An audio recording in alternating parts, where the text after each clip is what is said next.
taking away the Ricky indeed, because that is again another comfort pick for Adam. Isa siya sa mga pinakaunang nag-support Ricky dito, lalo na nung kakabalik lang ni Ricky sa Captain's Mode. Dati kasi 'di ba tinanggal siya nung na-rework yung ultimate niya tsaka yung permanent invisibility. Pagkabalik na paggawin niya sa meta, it was Fnatic yung unang gumamit noon. Fnatic is of course being led by that time by DJ and Adam on the support role. And Adam, siya yung nagpauso ng sobrang disruptive na Ricky sa support. So that's why WG.Unity first face banned out yung Ricky against Mineski na meron nga naman sila dun si Adam. And talagang sobrang comfortable sila dito sa Nyx Assassin na to. Kasi nakita rin naman natin, although nung una, hindi mo masasabi na nag-pay off yung Vendetta plays, pero nung around late game, with a very good priority coming in from Mineski. So disruption na ginawa ni Disruptor mismo, kinulong yung pagkakakulong, and then also yung pagkakalaro ng Vendetta plus the stun and the electric vortex. Sobrang well distributed yung CC nila na wala gaano nagkaroon na hindi nagkaroon ng setup ang WarriorsGaming.Unity, and then si Nana wala na siya nagawa kasi hindi na siya makakapag-free hit, makakapag-free haze raise. So mahirap talaga. Well, yep. That is true indeed. And let's see if they're just gonna pick off where they left off yung Mineski dito, because Darkseer is their second pick, just like nung kanilang unang ginawa dito sa first game, kung saan ang first pick at second pick nila is the Nyx Assassin plus the Darkseer. But the WarriorsGaming.Unity though, they take the Kunkka. This is again not a meta hero, but of course in the hands of good players magaling. But I think ang main thing dito about Kunkka is he used that against the Darkseer. Because of course the X marks the spot, dahil doon hindi ka makapag-surge out of the fray, and of course you can just use your torrents just to land on important heroes. That's why I think pinili dito ang Kunkka. Good combo as well with the Crystal Maiden na magkaroon ng sure na frostbite, sure na yung torrent mo, and also X marks the spot. So alam mong well aware sila sa pwedeng gawin ngayon ng dalawang first pick ng WarriorsGaming.Unity. And ang tinitignan ko dito naman sa Mineski, of course, if you have the Darkseer, there's also a possibility that you're going to use once again the Disruptor. So, pwede na naman nilang kunin ng Disruptor dito. And it's a good ban na tinanggal nila yung Omni Knight. Kasi if gugustuhin mo talaga yung mag-jumbo combo na lineup, is tatanggalin mo yung mismong Guardian Angel. Lalo pat kung yung ang setup mo is Nyx and the Darkseer. In WarriorsGaming.Unity banning out the same heroes that they banned out last time. That's the Lina plus the Bristleback during the second phase of the ban phase dito for WarriorsGaming.Unity. Ganun din yung kanilang ginawa last game. Understandable. Of course, Bristleback, isa yun sa mga pinauso din ng Clutch Gamers na meta dito with Gabby on the position 1 Bristleback.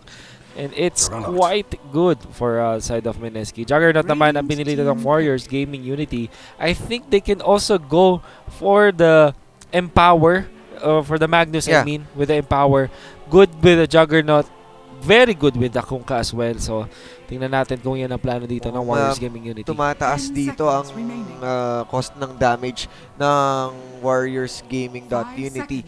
So, it means na, yun nga, nabanggit mo na rin si Magnus. There's a possibility na pwede rin, na-open pa siya dito. It's either kung paano isi-set up ng mga teams yung combo nila, having that vacuum. And yun na nga, Disruptor. Wala naman dapat kailangan ayusin kung hindi naman sira. So, ang ano naman dito, yung i-highlight ko lang din si Bristleback. Sobrang annoying na kasi lalapat kagabi. Clutch Gamers, of course. Although natalo sila on that game, pero si Bristleback kasi talaga yung nag-set off ng pace ng Clutch Gamers. And sobrang ganda ng Bristleback ngayon if ever that you have the proper heroes sa lineup na to. WarriorsGaming.Unity, I think they need to somehow address the Disruptor. Get a hero that doesn't depend on getting the magic immunity. Yung para makakalasit, maka-right clicks pa rin. Terrorblade could have been good for them, especially with the blocking bar available for him. But sadly, that Mineski squad already banned it out. Although they take the Juggernaut in return, this is, I think, still very good against the Disruptor. It's a Darkseer as well as the Nyx Assassin. Very, parang nagiging tanky na hero din siya with the itemization na pwede niyang kunin, as well as dealing the damage even without the magic immunity that he needs. Of course, with the Omnislash, pwede rin niyang gamitin yan kapag hindi siya na-silence dito, Disruptor. But I think the Warriors Gaming Unity, let's see, they need something like a magic damage dito na output. Yeah. But still too early. I think ang mas kailangan nilang secure dito is the stuns. So it's gonna be the axe. Berserker Skull nga naman. Berserker Skull isa sa pinakamagandang makukuha dito ng WarriorsGaming.Unity. Yep. And I'm still concerned sa pwedeng gawin ng Mineski kasi pwede ulitin yung lineup talaga nila kanina if ever. Ang naging butas lang naman dun is yung kay Mushi is nahirapan talaga. Nag-fall off talaga yung laning phase niya. And then after that, naset naman yung magandang tempo. Pero if kung matitake advantage ulit ng Warriors Gaming.Unity yung ganong mid pick up, I think na talagang magkakatapult sila in moving into much more aggressive playstyle. Kasi parang na sobrang aggressive nila, nabaliktad sila, and then from that point, wala na. Wala yung momentum nila, and then yun, nag-crash and burn na lang sila. I think that the possible picks for Mineski dito is maybe, I think they should take the Shadow Fiend or the Vengeful Spirit dito. Maybe they take the Vengeful Spirit just to help them with against the Juggernaut and the Axis and Makunat, but they do take the Shadow Fiend early into this picking phase. That's the 4th pick. I would say early kasi pwede pa siyang kunin ng last pick. But, I don't know. Ang problema kasi ito, kaya counter to ng Warriors Gaming Unity, pwede pa sila mag-Temper Assassin dito for just to counter of the Shadow Fiend. Nina is already banned out, so at least they're not gonna worry about that. Ember Spirit is still a possibility for Warriors Gaming Unity. But, medyo ill-advised kasi masyado na silang maraming melee heroes. Ayun ang mga pwedeng posible medyo dito. Mas delikado sila ngayon if ever na mag-draft pa sila ng isang melee and mas mauhuli sila ng vacuum. Easy lang yun. Kinetic field ka nga lang, hindi mo na gaano kailangan ng vacuum in terms of melee fights. Pero last one, I'm expecting Troll Warlord. Pwede kasi nila gamitin ito against Warriors Gaming.Unity, having also the AoE capability and the battle trance itself para rin sa damage na ginawa ni Nana kanina. Vengeful Spirit is also a top pick for Mineski dito. Yep. Medyo nagda-doubt lang ako sa Troll Warlord. I think it's too greedy with the Shadow Fiend to I don't know. So Venge nga ang pinil dito ng Shadow Fiend. Tamang-tama. That is one of the best picks that he can get. Good combo of course with the Disruptor and the Nyx Assassin during the laning phase. Yep. Sobrang lakas na kanilang firepower dito kaya kanilang pumatay. Good combo with the Shadow Fiend at any phase of the game because na-amplify dito yung damage ng Shadow Fiend. And then, napaka-tanky rin niya. Kaya niyang kunin ang axe dito. Kaya niyang kalabanin ang axe dito. I feel like. Maganda naman dito talaga sa lineup ng Mineski is you have the AoE power. The negative armor coming in from that Shadow Fiend plus the Terror. At syempre, yung damage aura nito ni Vengeful plus the Necro from Shadow Fiend. So, sobrang ganda ng burst potential if ever na mag-stun into the raise. Sobrang, alam mong punit. Uy. Tinker is the hero of choice for Warriors Gaming Unity. Kind of fits their lineup dito. Kunkka plus the Tinker, this is something na ginagawa na dati ng mga pro players. Dati pa na-obvious to para si Kunkka na doon na siya sa base mismo. Tapos in-X-mark lang niya si Tinker. Tapos gagamitin niya, activate niya kapag malapit na mamatay si Tinker. Medyo hindi na ganun ka-effective yung kasi that would mean na Kunkka mo nasa base lang. So hindi siya makapag-XP. Pero still, that's the right idea. You want to have your initiators, Axe and the Tinker, to be safe under your protection with the Kunkka. Good.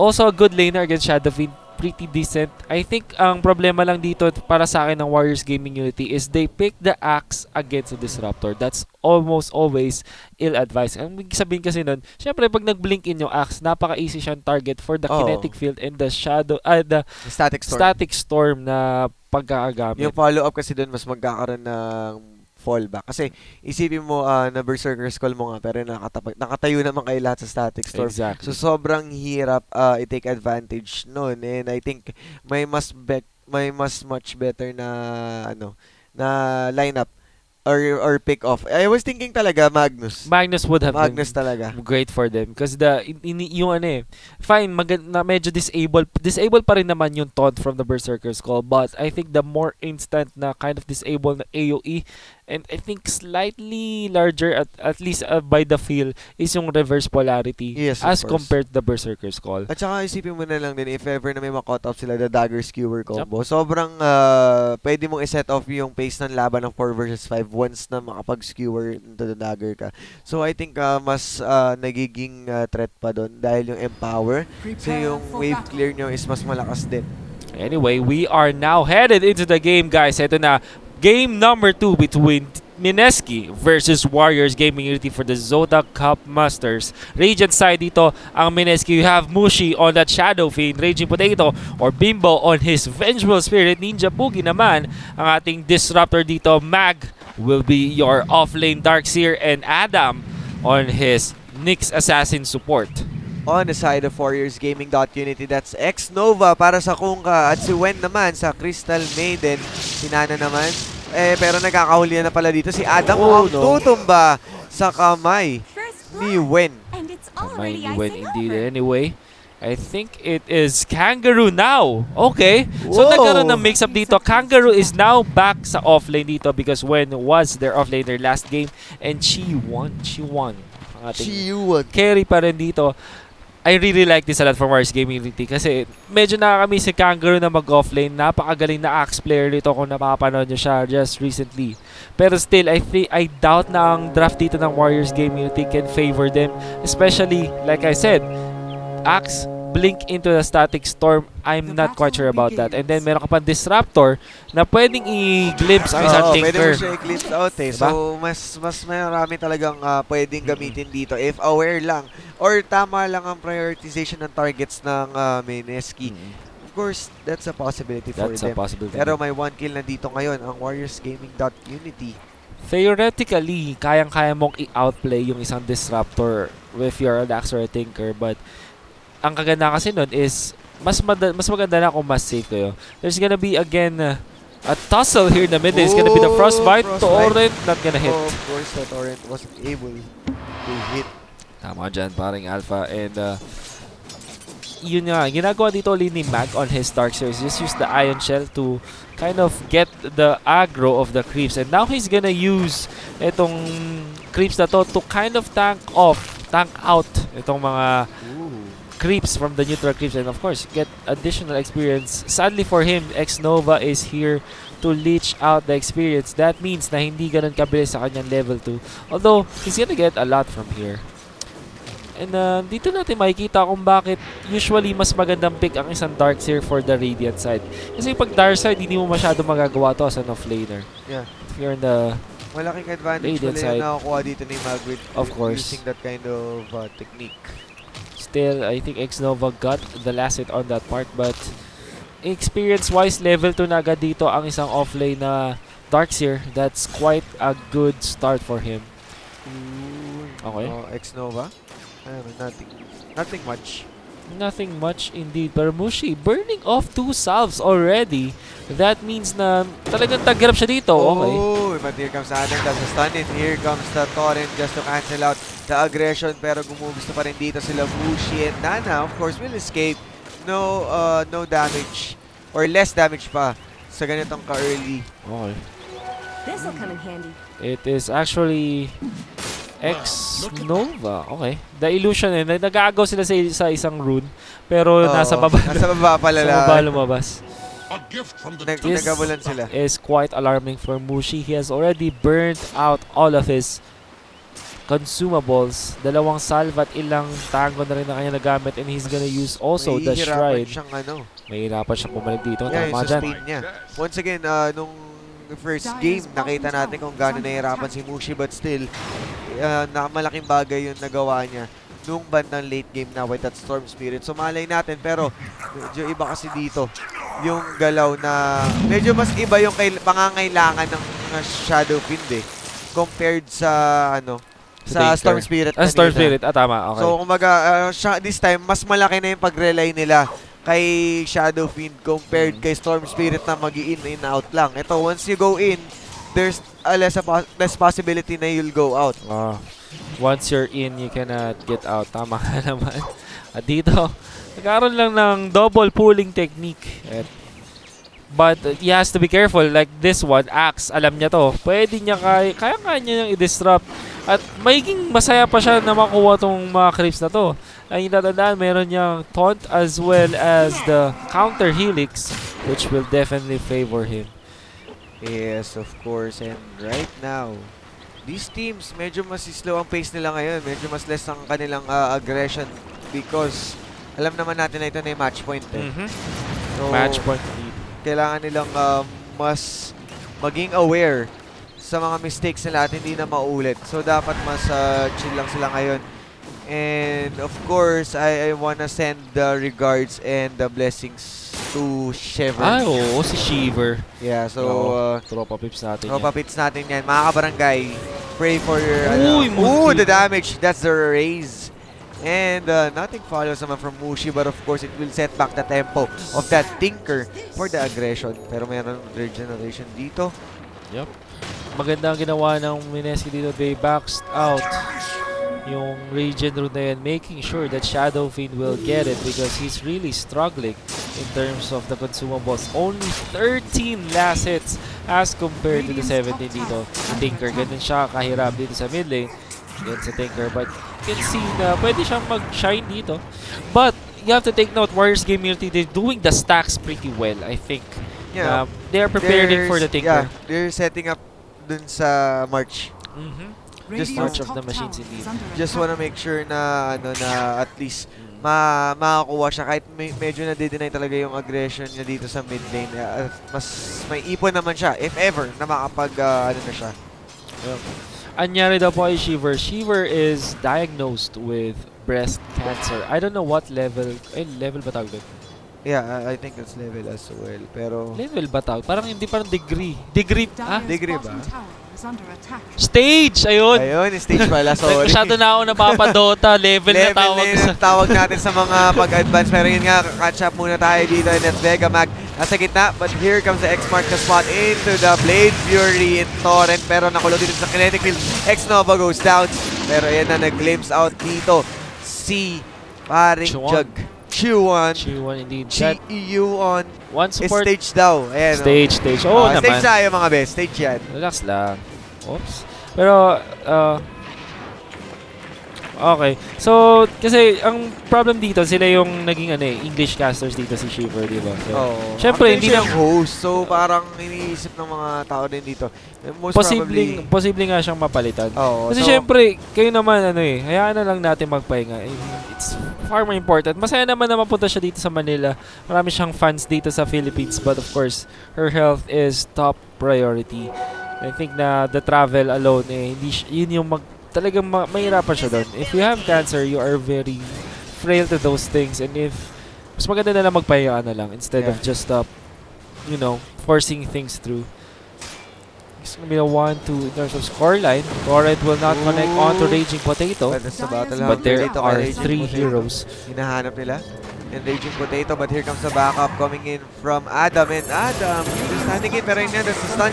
And that's the all coming in from this Axe. The March of the Machines is doing the damage. Pero yun yan, delikado. That's the laser. Pero dito pa rin sa Raging Potato. Here comes Ninja Boogie as well. Torrent wasn't able to hit. There's no stun. Pero yun yan, nag-force dito sa gilid. But still, Mushi is stealing away. Pero dito na sa likod, the huli natin sa stun. Kinetic Field, 2-man person. And here comes Nova and then Nana. Makakatakas kaya sila dito and that's another Torrent. Pero Berserker's Call on the side. Si Kangaroo dito nagkakahulihan. Wala pa rin napapatay but Raging Potato. The laser is the casualty. Sobrang daming hesitation on the side of Mineski. I would just like to say, ilang beses nang ikakasa dapat ng Magic Missile dito ni Bimbo but hindi niya na nagawa. Because I guess, number 1 hesitation, number 2, maganda rin ang footwork dito ni Axe. Now, Ninja Boogie will be found by Wen. Sobrang na yata nangyayari dito. Is there gonna be enough damage? Nana, he can use the rockets but not gonna be needing it. Wen will secure the kill onto Ninja Boogie. That's the 4th kill going in favor of Warriors Game.Unity. Grabe. Ayun ako. And ganoon nga sasabi ko na there were so much hesitations on the side. Pero here comes another return kill mula sa Mineski. Pero Torrent. Pero yun na, here comes the Blade Fury. Mahabol sila dito but also the Nova. Pero yun nga, tutong pa dito. Si Raging Potato. And the Omni Slash, naku po. nabawian na naman. This is so bad kasi the swap was quite point blank na rin kung isipin mo eh. Nabigyan sila ng konting positioning advantage doon pero still, they have committed a skill na dapat makakapag-save sa isang Vengeful Spirit ng time na yon. And dahil napatay nga nila yung Axe, even when that's a good pick-off for them, they've traded 2 heroes. As a matter of fact, position 1 at position 2 ang binigay nila para sa isang kill sa isang position 3. That is not a favorable trade at all. And the trend with Mineski right now at this game, they are giving away unfavorable trades. And that is really bad. This is another play coming in from WG.Unity. Ang aggression nila, 2-man na naman ang kanilang naipasok dito sa loob ng kinetic field. Is another secured kill. Another secured kill. And then it's gonna be the smoke. They need to do something out of this, but they are pushing blindly. They don't know if there's an enemy hero dito. They are just anticipating na nandito si Tinker. They're gonna use the swap onto the stun. Okay. And that's another kill. That is a good takedown. Return kill at least for the Mineski side. So yeah, and Mag might find the Kangaroo here. It's gonna be the Ion Shell. He is being slowed quite heavily dito and he will not pursue.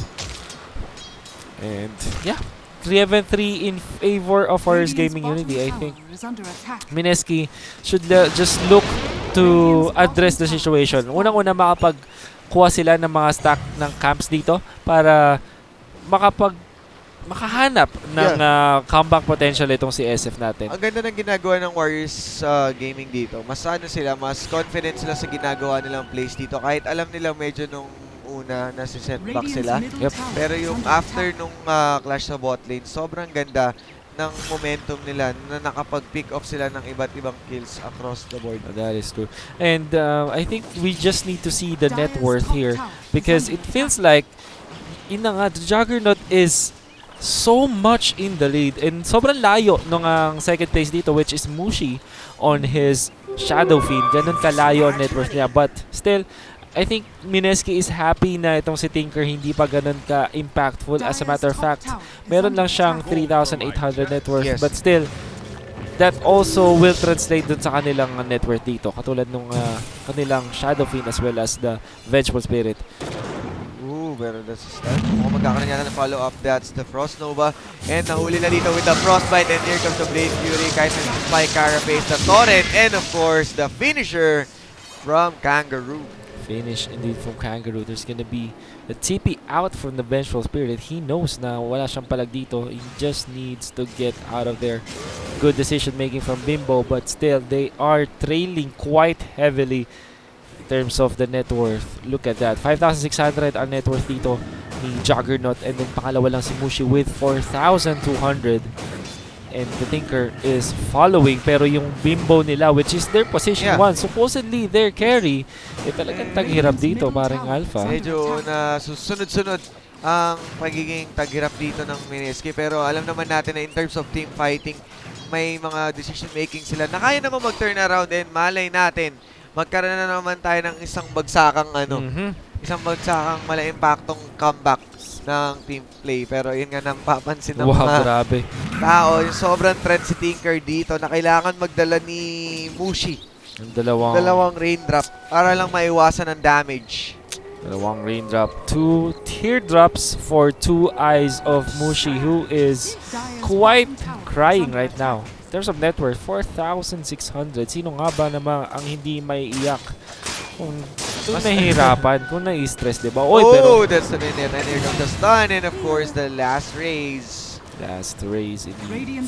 Good takedown on. At least nabibigyan nila ng konting net worth advantage dito sa Shadow Fiend, just getting as much as he can, but the Blink Dagger is up for the Axe right now. Di pa to alam na Mineski.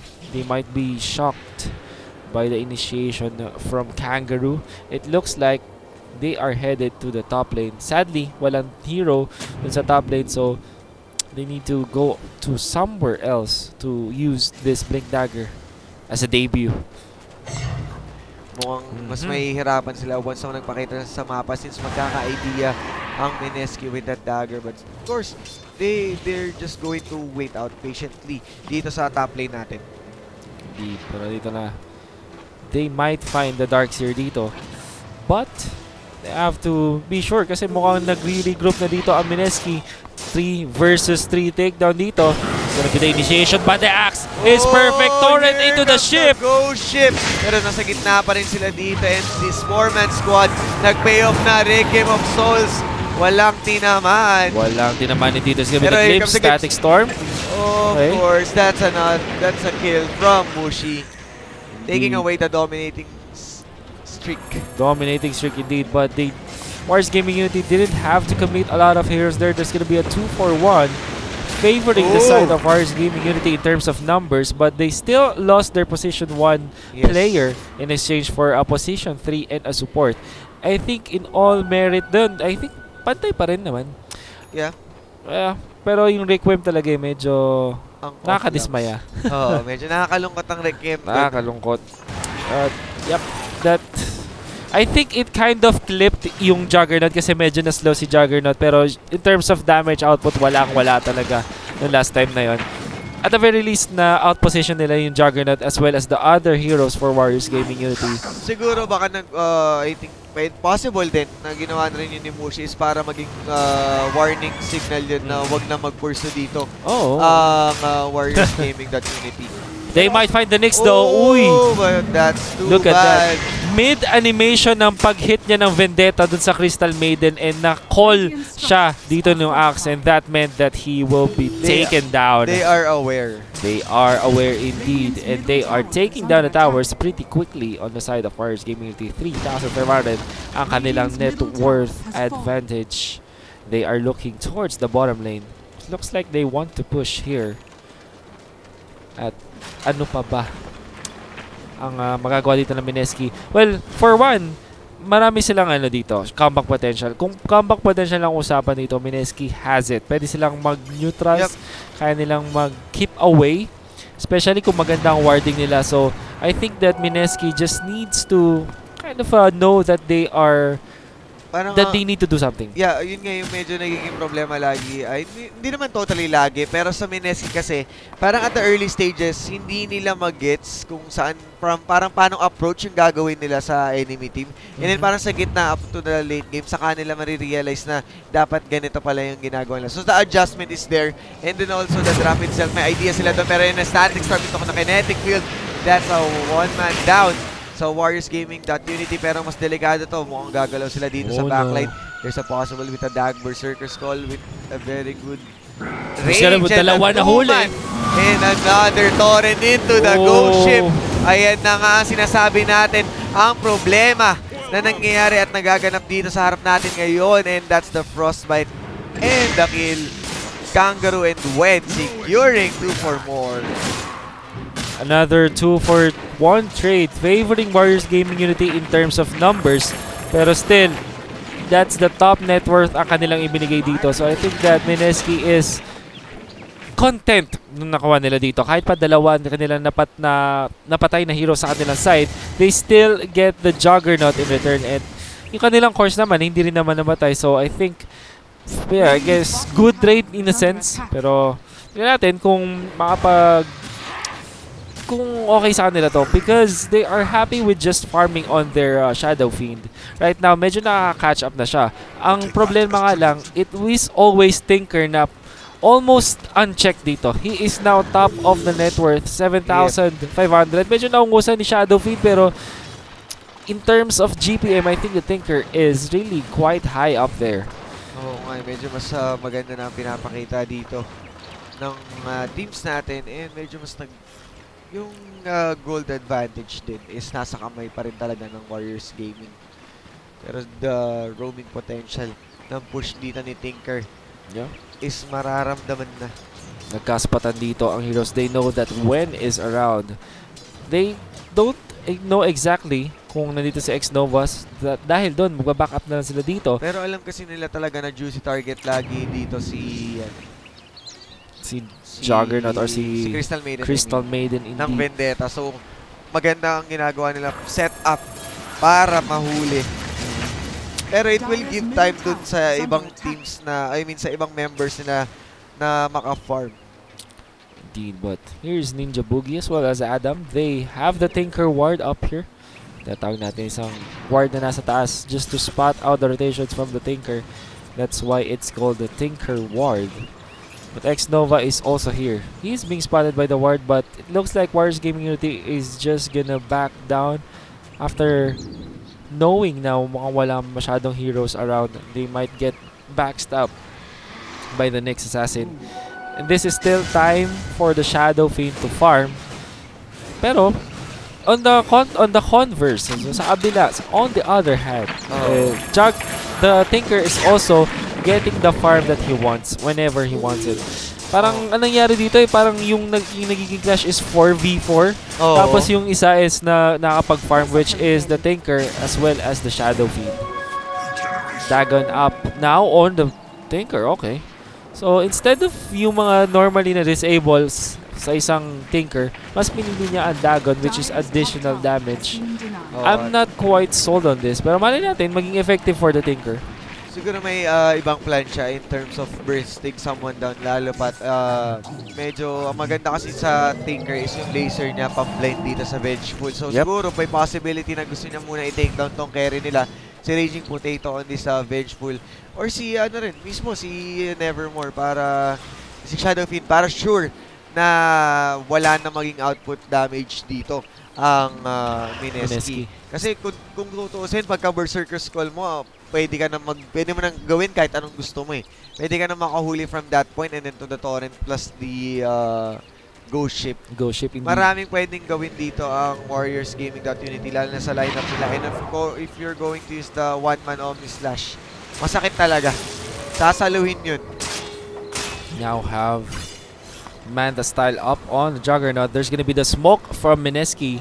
Who will they find? I think they're gonna find X-Nova dito, but when will use the Frostbite to scout things out? There's gonna be the call. That's the call in Spy Carapace, pero on the other side, you can see the glimpse into the Ghost Ship, Static Storm, and of course, the rockets all around. Hindi na pumasok dito si Maring Mushi. Ang requiem ay na-cancel, and that's a swap for you. Ito na, Berserker Skull na naman mula sa Axe, and nag-glimpse out, pero huli na ang lahat para sa Mineski. And that is two down on the side of Mineski. Warriors Gaming, they still want more. Good initiation from the Axe. Dahil doon, dalawa agad ang kanilang napatumba dito. That's the Nyx Assassin as well as the Darkseer. And again, Mushi with so much hesitation on his Requiem of Souls. Maybe understandable right now kasi wala naman siya tatamaan. Tsaka hindi maganda yung position nila. And then from that point, tumumba na yung mga taga-setup nila. So there's no possible follow-up na talaga in terms of having that solo Shadow Fiend. Not unless you are confident enough na micro all around those trees and then use it on the blind spot. That is true. But of course the tier 2 tower taken down in the bottom lane. That's another good objective going in favor of Warriors Gaming Unity. They might find the Tinker, but Adam, you cannot stay there even with that Spike Carapace.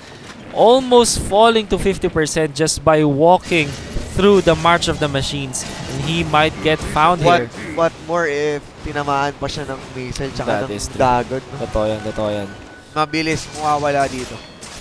In terms of efficiently farming around the map, it will always be favoring Warriors Gaming Unity because they have the Tinker as well as the Shadow Fiend. There's another smoke from Warriors Gaming Unity.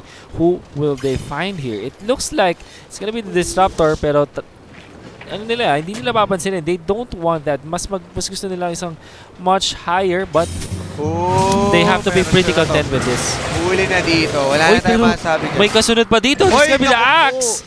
Mega kill for the Kangaroo. With the jumps, of course, from the Kangaroo. That will mean this is potentially a Roshan attempt. Meron pang kasamang double damage. Mga anak ng Diyos talaga. Minsan, ay mga pinagpapala talaga parang. Oo nga. Maganda si Kangaroo talaga panay yung jump brother nito eh. Huling-huli talaga yung kahit one man lang kaya na. Pero ito nga easy takeaway sa Warriors Gaming. Warriors Gaming. At mabilis sila mapatumang Roshan, of course, with the Solar Crest available for them. And it looks like walang contention whatsoever from the side of Mahirap Mineski. talaga mag-content ngayon, lalo pat nahihirapan pumasok o mag-initiate. Swap agad dito. Uy! Pero may hindi Blade Fury. Pero ito na, here comes the Oh, Frost no. Nova and the Frostbite. And of course, that's a torrent into the Omni Slash. Umi-area yung Omni Slash no. nito. Oh, big- no! Kangaroo finds another one. That's 2 down on the side of Warriors Gaming Unity, and they still want more. Kangaroo, he knows na nandito si Darkseer, but he will not push through at magtutulak na lang sila dito ng Torre. At yun na nga, Bimbo was quite aggressive dun sa ginawa niyang yun. Nag-blink in agad siya. I mean, the swap in pala on the knowing Juggernaut. na carry ka, it's really bad to put you on a tough spot. And then knowing na yung Juggernaut is may Blade Fury, medyo delikado talaga siya kung tutuusin. Kung So, kung hindi instant kasi yung paggamit mo ng disable dito sa Mineski squad at gumamit ka ng swap in ng isang Juggernaut, napakadali na makakuha ng kill. And actually, Wow, Mushi denied. with the deny. Good play from Mushi, at least lessening or mas less. Much more less na yung ano nila. Yung losses nila dito na Yes. binibigay on the side of Warriors Gaming Unity. Tingnan natin. 11,000 dito ang net worth advantage ng Warriors Gaming Unity as compared to the heroes of course, the Mineski squad. 11,000 lang ang net worth dito ni Shadow Fiend. At ang kanyang items dito, dalawa lang ang kanyang main items with the Shadow Blade as well as the And BKB. if you're going to check the Net worth. the net worth right now, talagang 11k na yung distansya dito ng Warriors Gaming. Sobrang tindi na pinapakita nila dito, and of course, this Tinker is, lalo na si Kungka, kahit sabihin mo meron siya, nahuhuli siya ng matindi dito, pero si Adam natagpuan dito, si Nana, and here comes Mushi on a killing spree. Packs away that Nana. That is quite an important kill for the side of Mineski. Muntik na siyang makatakas doon, pero binakpak na siya. Pinasok siya sa pera. Ang kapalit dito ng Tier 1 tower, it looks like is the Tier 2 tower dito sa top The lane. trade-off. Trade-off, pero mukhang mabilis din naman magtulak dito ang side ng Mineski. It looks like they can take this Tier 2 tower in the bottom lane just as fast as this Tier 2 tower is being taken by Warriors Gaming Unity. So in terms of trade, medyo lamang dito Mineski. But of course, the defense from Warriors Gaming Unity, look at this. Lalaman Be a na standoff. pero ito na delikado to. Possible na ma-Omni Slash dito.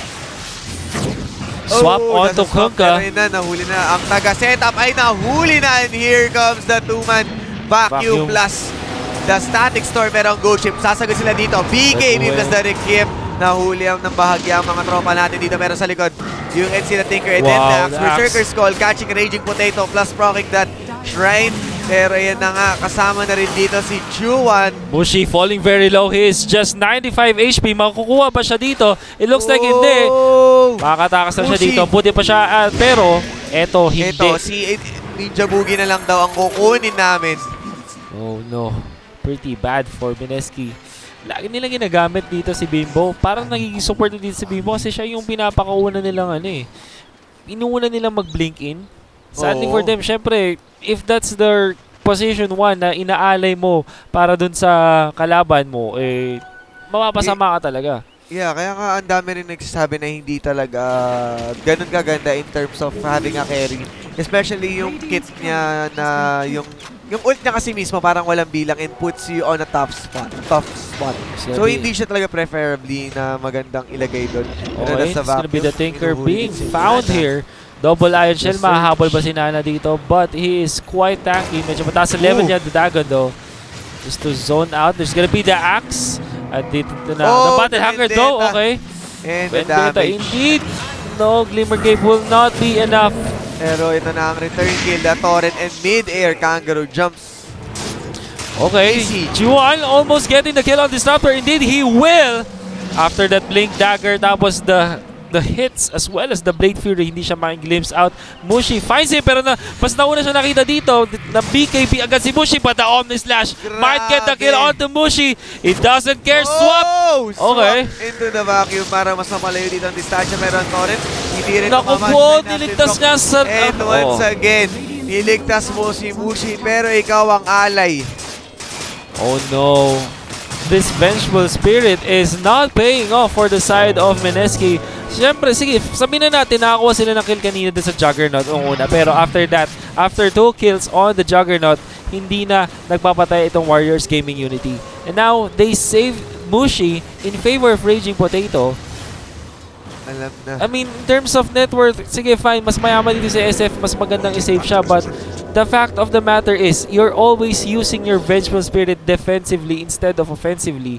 At Which saka, means na, kahit yun, sabihin masama mong offensively, yung swap talaga yung nagpapasama sa pick na to eh. Kasi kung ilalagay mo si Raging Potato sa ganyang kit ng carry, hindi talaga ganun ka-viable. Parang mas okay pa nga yata na talagang nilabas na lang nila yung for me ako talaga troll talaga yung pinakaminamatahan ko kasi effective talaga siya nung game 1 sa kamay ng Warriors Gaming eh kung kasama yun ng strat ng Mineski na may magandang vacuum na static storm, feeling ko magpe-pay off sana yun kung nagkataon. The idea for the Vengeful Spirit is quite good. This is something na pinauso talaga ni Burning na siya talaga yung nag-benchmark kung paano gamitin ang isang carry ng Vengeful Spirit. Nagiging successful sila with the drafts. Next Assassin dapat instantly kapag ka-swap in mo, masastun mo agad yung target ni Vengeful Spirit no matter who it is. Tapos mabubuhay yung Vengeful Spirit mo afterwards with the Solar Crest as well as the Hood of Defiance. The big problem is hindi nagagawa yun ng Mineski. Yung pagka-swap in nila ng isang primary target nila, hindi nila instantly nasa-stun, which means na hindi rin nila yun may instantly burst, which then will translate dun sa fact na matatalo sila at matatalo dun sa teamfight na yun. At inaalay na lang nila din yung Vengeful Spirit after that. Yep. Mineski, they have the right idea. Maganda sana yung draft nila dito but they did not capitalize. They were misusing itong position 1 nila. This is as if nagiging parang support yung isang Vengeful Spirit, which is quite bad if you're drafting a carry Vengeful Spirit. I don't know. Yes, of course. Medyo kinukulang na nga dito. And you can see also that the damage per soul for the talent tree ginagamit na dito. At sa side naman dito no Raging Potato, plus 8 all stats kay Vengeful. And it will help him a lot na kahit sabihin mong medyo nag-fallback na sa items talagang nahihirapan tayo in terms of gold kills, and then kahit sabihin mong yung farm side kasi nila dinudumog na ng smoke of visit parang masesitan sila any moment. Kaya kahit sila mismo hindi sila makakapag-farm basta-basta. They are moving into the top lane. Pero nandito na si Roshan, available in just a few seconds. Kangaroo just looking for stragglers around. X-Nova will be spotted by the ward and he knows. Alam na ng Mineski na nandito sila. Okay, Torrent not quite in time to spot out Mushi, and Mushi will get out of their harm's way. Ang net worth dito parang alpha. 13,000 favoring Warriors Gaming Unity. Ang ano dito, ang nasa taas ang Tinker kasi pwede siyang mag-teleport tsaka mag-marchers Pero ngayon, dahil yan sa sa mga nakukuhang kills ni Juggernaut, sa mga Omni Slash niya, di easy. Easy indeed. But I think ang talagang MVP dito is the Axe. Laging tama yung kanyang connection with the Berserk. Blink into the Berserker's Call, which is not the easiest thing to land, you know. Hindi yun yung pinakamadaling skill na pwede mong gamitin against your opponents. And the fact na lagi nakakapag-land dito si Axe ng kanyang mga Berserker's Call, blink into Berserker's Call, goes to show kung gaano kahusay talaga ito si Kangaroo as a offlane player. At least dito mas matindi ang pinapakita ni Kangaroo compared kanina ng game 1 na medyo nag-set off. Ngayon mas aggressive na talaga sila. Ito yung consistency ng aggression nila dire-diretso na. Look at that, Nana. Ooh, they know. And the setup of course. Raging Potato. Ayan, nagkaroon na ng ganap. Surprisingly enough, si Nana dito always getting found by Mineski. I guess alam ng Mineski kung paano talaga mag-play against isang Tinker. Sadly, mas mayaman pa rin dito ang kanilang Tinker kasi napaka-efficient nila mag-farm. The Tinker, okay. It's Assassin, not gonna land onto that Axe. There's gonna be an aggressive vacuum. Okay, dalawa na huli. There's gonna be the glimpse onto Axe. Wow. Pero wala. That X-Mark. Ang bilis ng reaction time dito ng Warriors Gaming. Easy out. Look at that support play from X-Nova. Alam niya na mag-glimpse dito si Axe. So immediately ginamit niya yung X-Mark. And then right after pag-land ng glimpse, ginamit niya agad yung X-Mark the spot, activating it so that the Axe will get to escape from the clutches of Mineski. Good Muntik na communication yun, from the side of Warriors Gaming Unity. it was a Grabe. good thing na pinasok talaga na Mineski. I mean, yung talaga nag-take sila ng risk dun. Pero still, Warriors Gaming.Unity, nauna pa rin sila dun sa ganung galawan, mga bes. It's Nova and Kangaroo. What a duo right now, and they might find someone else. Nakita nila si Disruptor. Sa magandang start to. It's gonna be the Torrent onto the ship. Not even needed. Dito, grabe! Dalawa na naman na huli. From Kangaroo. Kangaroo is beyond godlike. Galit na. Kangaroo. Napakaganda niya kanyang initiation. Dalawa kanya nahuli.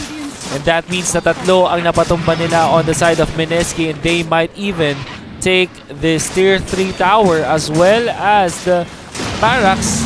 And napapersahin na Mineski is in no shape at all to defend against this. Yes, of course. Wala silang ultimate dito on the Darkseer, which is the wall of replica. They do have the static store, but I don't think that will be enough. And magmamabaot na nandito ang Warriors Gaming Unity. Or will they? Or possible na mas gusto pa rin nila may paglaban dito, pero of course they need to respect. Forcing out the BKB, quite an expensive one. Uy, ano naman? Once again, of course. The save from X-Nova, paring Alpha. Oo. Grabe. Sabi, huli si Kangaroo. Sabi dito ng isang viewer natin, Kangaroo, balik ka sa Australia. Pinabalik. Pinabalik indeed. Pero Sabi, dadaling kita dito sa Pinas. Biglang balik, Australia. X-mark the spot. Grabe yung Coca plays dito ng Warriors Gaming Unity. Sobrang itong Kungka sobrang nagagamit. Sobrang na-utilize na ng sobra, pero ito na.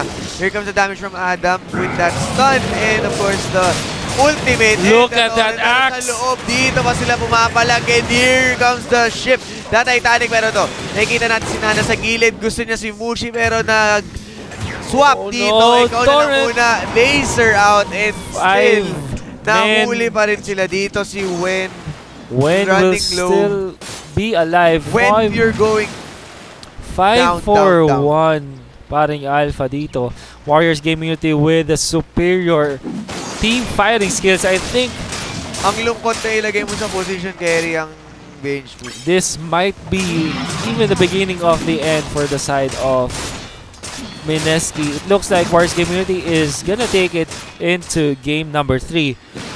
Maganda ang pinakita dito ng Warriors Gaming Unity as compared to the last game. And it looks pretty grim for the side of Mineski. 19,000, make that 21k na ang net worth difference natin mula sa Warriors Gaming Unity at sa Mineski. Sobrang ganda na pinakita ng Warriors Gaming dito. Sobrang na-utilize nila yung Kuka pick. Ang problema lang talaga dito sa Mineski is that they secured the pick that they needed, pero hindi talaga nila na 100% yung pagkakahuli doon. Level 5 dagger na dito from the Tinker. Hindi na magsusurvive dito even the Vengeful Spirit. I think wala pa siyang BKB if I'm not mistaken. Dalawa na barracks down on the side of Mineski. It looks like they can't anymore defend this. Magro-Roshan pa dito ang Warriors Gaming Unity just to be sure. Makakuha na nila Roshan momentarily. There you go. 36 minutes mga chong. 25,000 almost ang net worth. Sobrang pulang-pula na. Pulang-pula na. Magang-maga na. Favoring Warriors Gaming Unity ang net worth natin dito. And pwede nila makakuha pa ng shrine. At may lumilipad na creeps. Look at that. Grabe. 26,000 net worth. Paakyat lang na paakyat ang kalamangan ng Warriors Gaming Unity. At hindi sila magmamadali. Shiva's Guard ang pinili dito ng ating Axe. Of course, that will help against the Vengeful, against the Shadow Queen as well. Magkakahulihan yata. Uy, G1 once again. Pero may Blade Fury ito. If ever na hindi naman nila magawa ng tama yung combo nila, there's a possibility na makapag-mamba-out siya dito. Indeed. Ooh, X-Nova na yun na nahuli na. Good start for Mineski. But the aggressive blink in from G1. Not damage, enough pero to no. kill. The BKB Push. has Oh been- no. When there For the comes the axe. static storm and the pop away there. This is Raging Potato. Nasa gitna na lang. Sinubukang lumaban pero wala talaga. Malabo, mas malabo pa. Tulad na malabo maging kayo. So ayan, GG has been called. GG indeed has been called. Almost 30,000 na network advantage on Warriors Gaming Unity. This is a stomp from Warriors Gaming Unity. Wala sa simula, 13-15. Ganyan katindi ang ating Warriors Gaming Unity. They are tied up now. So, isang game na lang 1-1. tayo. Pupunta tayo sa game 3 ngayon, mga tropa natin dyan sa Twitch. Hello Of sa course, inyo. this is again the Mineski TV coverage of the Zotac Cup Masters. This is the grand finals. And whoever wins the next game, which is game number 3, ay mag-a-advance papuntang Taiwan. Taiwan number 1. Taiwan number 1, right after the Masters. We are your casters. Ako si Wolf, kasama ko si Alpha. and we will be back after a short break. Don't go away.